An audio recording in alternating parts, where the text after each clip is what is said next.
Jesus and Mary don't say very much to one another at the marriage feast of Cana. She says, "They have no wine." He says, "What is that to you and to me? My hour is not yet come." She says to the stewards, to the servants, "Do whatever he tells you." Now, it helps to think of this dialogue as dialogue in a movie. Mary says, "They have no wine." Jesus says, "What is that to you and to me? My hour has not yet come." And then there's a close-up of Mary's face. First comes surprise at this answer, and then the dawning light. This is about a lot more than no wine at a wedding. And then you can see the light dawning. She gets it. She smiles and turns to the servants and says, "Do whatever he tells you." She understands that her son is not refusing to act. He is waiting. He's waiting for her to say the words that will tell him his hour had come. She says them as humbly as she can. Do whatever he tells you. Jesus calls his mother woman, not out of disrespect, because he's thinking of another woman, the woman at the first wedding ever, when for the first time the words were said, "What God has joined together, let no one put asunder." He's thinking of Eve.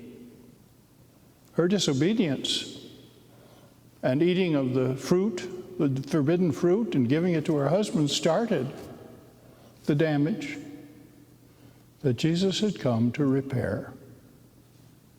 And now Mary, the woman at the marriage at Cana, is going to say the words that will start the repair, that will tell him it's time. And the work of redemption from that moment began. Jesus calls his mother woman one more time at the cross. He looks at her and says, "Woman, behold your son." Eve had brought the pain of childbirth to all women, and Mary had her own pain of childbirth at the cross.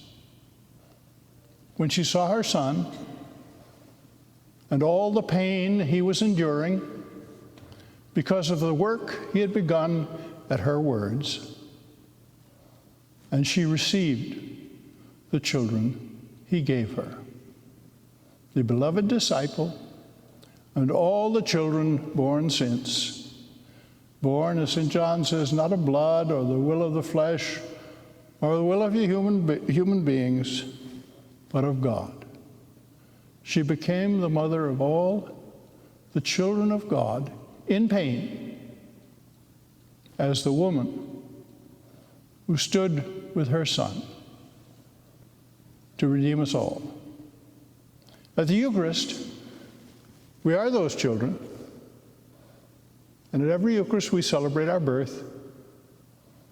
And we can say, as the steward said at the wedding at Canaan, "You've saved the good wine for now, for us."